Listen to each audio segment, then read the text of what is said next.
everyone. Welcome back to Persimmons and Paperbacks. I'm AJ. And I'm Ellie. And today we're going to do a recap of January and February of this month and how our reading year has been going so far. I guess we can start with like an overview. In January and February, I read 20 books.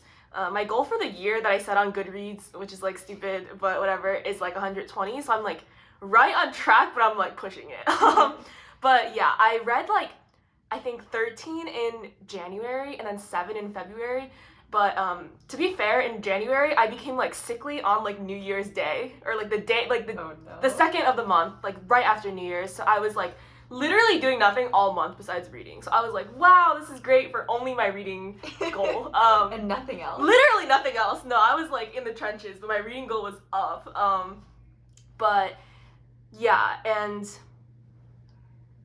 So that's why like I would say February was like a weaker month. Yeah. No, I think I had a similar thing to you. Not that I was sickly, but I think my January started off so strong, and I also put a pretty high goal. Like, I kind of don't care if I meet it this year because it is like 100 books. But I just like put it just cause. And so I've read 14 books so far in the year. But all but 2 of them are from January. No way. And I think that it's just because like, I don't know, like I just got into such a slump in February, and I also like read a really cursed book at the end of January that I'll be talking about because it is my lowest rating I think, of the year. That's funny. But yeah, like I don't know what happened. So I am kind of like, I think I'm off track by like 2 books. But yeah.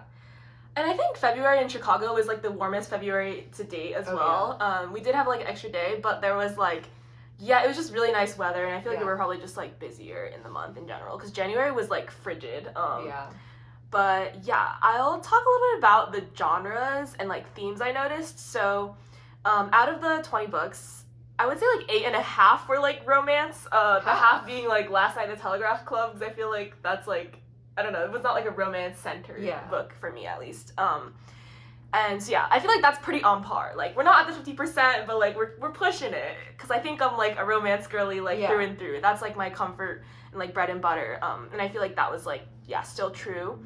And then I read 2 reverse harem books within romance, and I gave them both a 3 stars. So I don't know if that is telling me that reverse harem is not my cup of tea, but I stay reading it. So those were 3 stars. I read 2 manga. They were both part of the Given series, which like I've been reading, so these were just like the last 2 volumes. And then I read 4 nonfiction books. So like 20%, which I feel like it's not great. Like, I want to read a little more nonfiction, but it's something. Like, I put in a little bit of work there, so it's not only fiction. Again, I think like these are all not super surprising to me. So I think I did also have like not a majority nonfiction, but I had way more nonfiction than I usually have, with 6 out of the 14 being nonfiction. Granted, like one of them was like an essays one, and it was kind of more like, here are my thoughts about life, but it was like nonfiction. It wasn't fiction. I think I read the rest of the books basically were all romance and or sci-fi. I think a theme for me was specifically sapphic romance. Like, let me see, like 1, 2, 3. 3 of the books I read out of 14 are sapphic romance. Slay. And so, that's like my big theme. And they were all rated pretty highly. So, actually, the last one was just okay. But other than that, they were all rated highly. I'm looking forward to reading more for the rest of the year. Yay. Okay. And then next, I think we're going to go into like, how we rated things and how the books we read were. So I think, one thing I noticed was in looking at all my 5-star books, which there were 6, I read all of those in January. So I feel like I started off the year really strong. Like the first 3 books I read were all 5 stars, and I was like, this is my year. Like, this is my time to shine. I know myself too well. Like, I'm only reading good shit. But then, like, things definitely took a turn. Not a turn. But those 6 books were Parable of the Sower by Octavia Butler, The 100 Years' War in Palestine by Rashid Khalidi, They Called Me a Lioness by Ahed Tamimi, Why Women Have Better Sex Under Socialism by Kristen Godsey, Last Night at the Telegraph Club by Melinda Lowe, and The Kingdom of Surfaces by Sally Wen Mao. And yeah, I feel like I enjoyed those books a lot. I guess, Parable of the Sower, like classic. It was one of those things that I just had been meaning to read forever, and I'm really glad I did, and I'm now going to try and read the second book in the series, Parable of Talent. 100 Years War was so incredible. I'd really recommend it. And yeah, I got to see the author last weekend and hear him speak and get my copy of the book signed, so that was like top moment of the year. And when I wasn't there, but I heard the story. He was like, wow, this is so well annotated. Are you a grad student? Yeah, I feel like that was the best compliment you could ever get. Like, oh my god. Yeah. He was like, you must be down bad in a grad student. But, I'll take it as a compliment from him. So, I also got one of his other books, which is about, like, how the U.S. has basically shafted the Middle East. So I will continue reading that as well. And then, another Palestinian author was Ahead to Mimi with They Called Me a Lioness. And I listened to like most of that book on, I think, Spotify, and it was really definitely like heart-wrenching, but a really interesting, I feel like, like really well-written read, and I'd recommend that book a lot. And then the fourth one was Why Women Have Better Sex Under Socialism by Kristen Godsey. And I don't know. I was like in a haze when I read this because I was like, she's spitting bar after bar. Like I was like, wow, they have studies literally on the like women like satisfaction with their sex lives in different types of states. So like they looked at like East versus West Germany, and they saw that under like socialist or like Soviet rule, especially like as she's like a scholar of like Eastern Europe predominantly, they saw that like post-Soviet Union, as the states disbanded, you could literally see a difference between the level of satisfaction that women had under socialism versus, like more capitalist states. And I thought that it was like just something that I'd been curious about for a while, and I thought it was really interesting. But I think like the key takeaway that I found being that like under any sort of rule where it is like a market and we live in a market state, like a capitalist state, like dating and love also like apply under those rules. So therefore love is never truly like pure under this state that we live in, which I was like, that's like upsetting, but also like makes a lot of sense in terms of how we conceptualize or like how we make sense of all the various like, I don't know, like I feel like people talk about like sugar daddies and like various sorts of or like that credit score dating app that's like we saw like this ad for, or like our friend sent like this article about like a credit score dating app where you like date only people that are high caliber. They have tons of these apps these days where you are only dating high quality people, like whatever that means, right? But even just like in dating apps or in life in general, you're like vetting people on like basically proxies for like their wealth, and that's like a really important marker for a lot of people. And I think like obviously you can say like love is love, but at the end of the day, it's like obviously class plays a huge role in your upbringing and your beliefs and all of these things. So I think like, unfortunately, like that is the case, but I'd recommend if any of those topics like do sound interesting to you. And then next was Last Night at the Telegraph Club, a great YA novel. I think Ellie's talked about it before on this channel, so I won't like speak too much on it. But Ellie got me that book for my birthday, and it was great time, highly recommend. If you're interested in like sapphic romance, Asian American history, the Bay Area, etc. And then the last book was The Kingdom of Surfaces by Sally Wen Mao, which is a poetry collection. That was the first book I read this year, and it was so like, it was breathtaking. Like I'd really recommend it.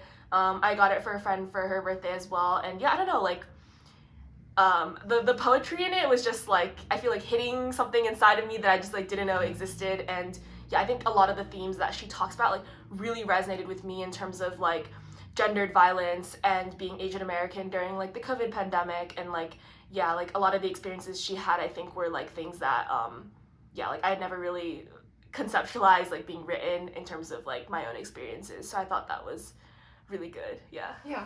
Wow. Love so that. many 5 stars. So many 5 stars. Yeah. I was shocked. I only had 3 5 stars. Yeah, but you're a tougher rater than I am. That's true. I'm pretty tough, and they were all nonfiction, which is very weird for me. Like, I usually rate higher for fiction, I think. Yeah. But yeah, I read Freedom is a Constant Struggle by Angela Davis. Super good. I think just like the way that she speaks, because a lot of them are like coming from her speeches, like a lot of the chapters are coming from her speeches and stuff. It's just like very well said. It's very compelling, and I think that it like definitely made me change my mind about how I invite people in to like topics that are around like liberation and like, you know, like protest or whatever. Yeah. And yeah, I thought it was just like both super enjoyable and like super beautiful prose, but also like so informative. Yeah. So I really liked that. I also read the Noam Chomsky, Ilan Pape like first book about Palestine, which is like Gaza in Crisis. It was also like some of them were like shorter because it was a collection of stuff that was put together by an editor, and it was like some of it were from like conversations and interviews, some of them were from like email chains between them. I thought it was really informative because I think that like I definitely think that I'm in the camp of people that prior to last year, like I was just kind of like vaguely pro-Palestine but didn't know a lot about stuff. And I think that book was really, it's like pretty short, so I think it's a good like primer for people who don't want to sit and read like a 500-page book. Which is fair. And then the third one was Ghosts in the Schoolyard, which was a recommendation by you, and I know you've talked about it on this channel, so I won't go too much into it. But I also think it was just a really great read. Also kind of short, but I was like, wow, like it's really nice to know more about Chicago, and it also made me really mad at the CPS. So yeah, those were my 5-star reads. They were also all in the beginning of January. Oh yeah. So that's a trend for us. Dang, yeah. And I will say with like Ghosts in the Schoolyard, I feel like I've been to a couple education events, and I feel like whenever they're not talking about the issues that are in those books, I'm like, there's clearly like an absence of it. Where I feel like if I hadn't read that book, I wouldn't have known about so many of these issues that like should be definitely at the forefront of like how we think about public education in the city. But cool. Yeah, I'm gonna move on to my 4 stars, and there were 7 of them. I will put them on the screen here. And I'm not gonna go into like each of them too much, but 2 of them are Ali Hazelwood books, which I was like really surprised by. Wow. One of them was Check and Mate, which is like a YA, because we started reading Ali Hazelwood as a meme because we were doing our fan fiction video. Yeah. But I will say I think she's been getting better. Okay. Alright. Like Check and Mate like was really good. Like I had such a good time reading that book, and I don't really like chess. Like, do I like people who play chess? Like, they're okay. Like, they're not like my favorite people. They're not like my least favorite people. But that book was really good. And yeah, I think Love Theoretically was also the second book that I read by her. I'm a bit of a stan now, which I never thought I would say. And I think like the STEM aspects will never do it for me. Like that will never be like the factor that drives me in. But I think like the fact that she wrote Check and Mate, which is YA, and was not about a PhD student or professor, was like really good. But yeah, I don't know, like I'm tuned in now. Like I'll be keeping tabs on what she's coming out with in the future. And then another book I read was Vanishing Half, and that was like for like a Black History Month book club that we had, and I enjoyed that a lot. I think it was really well written and explored really interesting themes on like colorism and identity and being like white passing, and it provided a lot of really interesting historical context of like how that experience has changed but remained the same in many ways in history.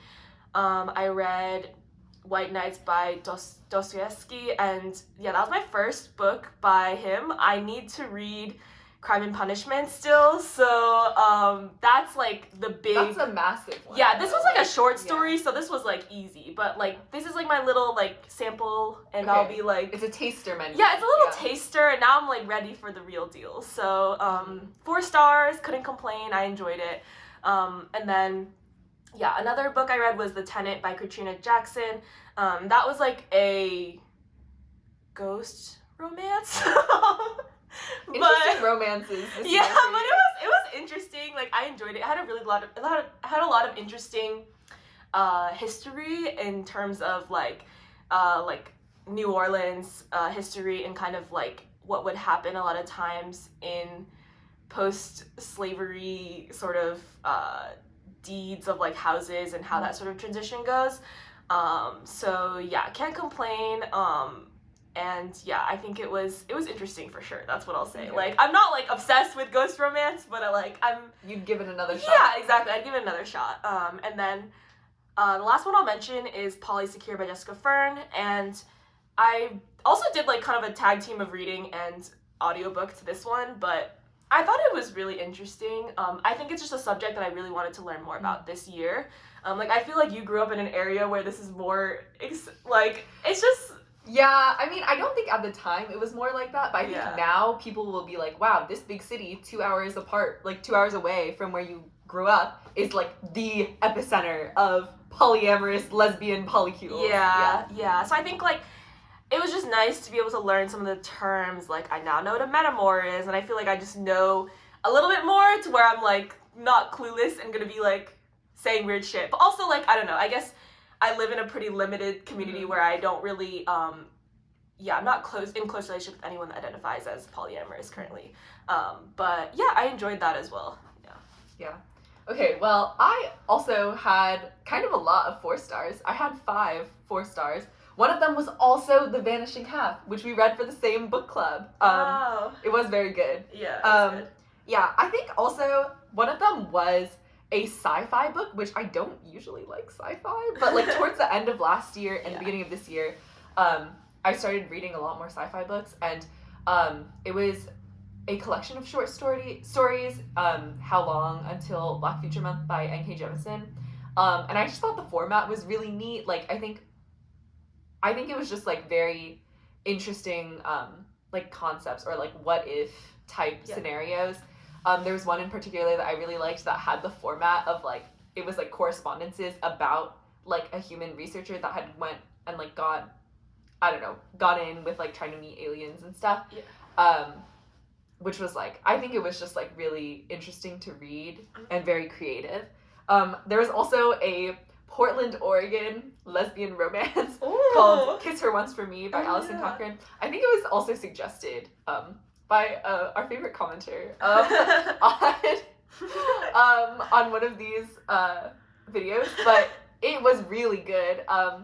Yeah, I really like Portland as a city, so like, yeah, I was kind of addicted to that. And there was also like a really spicy like love square kind of a little bit. Yeah. Like, not everyone was going after each other, but there were 4 people involved who like all liked different people. Yeah, and then also won't talk about all of them. But yeah, I did also read Cleat Cute, which is another sapphic romance by Meryl Wilsner, who's the same person who wrote that MILF book. I've talked about it before. Yeah. But yeah, if you like the MILF book, you should read Cleat Cute. Or if you like women's soccer, you should read Cleat Cute. Wow, like so many reasons to read it. Okay, cool. All right, moving on to my 3 and 2 stars. So books that were not really giving this first 2 months of the year. But yeah, for 3 stars, I'll like again put an image of them here. But yeah, these were all romances, which is like sad because there's no 5-star romances and there's a lot of 3 and 2-star romances. Oh, 2. Yeah. So I don't know. I'm in a romance slump, I will say. Like I feel like you are too. You haven't had a 5-star romance. But none of my 5 stars were fiction though, and multiple of the 4s were 4.5. That's true. Yeah. You're not rounding up. Yeah. I'm not rounding up. I'm rounding down. Yeah. So, Part of Your World, Abby Jimenez.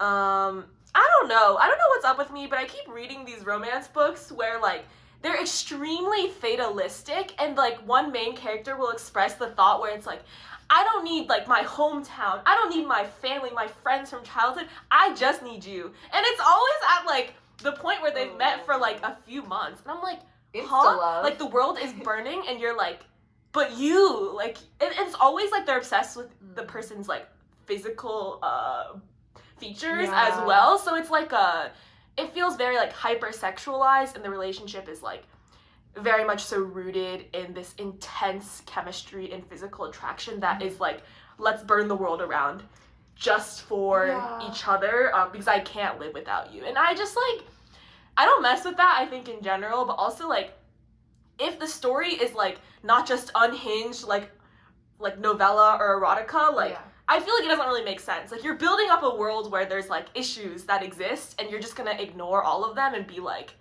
but you, you're it for me, like I'll die today. Like, I don't know, I just think like it can be done well, but yeah, I think in Part of Your World it was done really poorly. Not a good time, wouldn't recommend that book.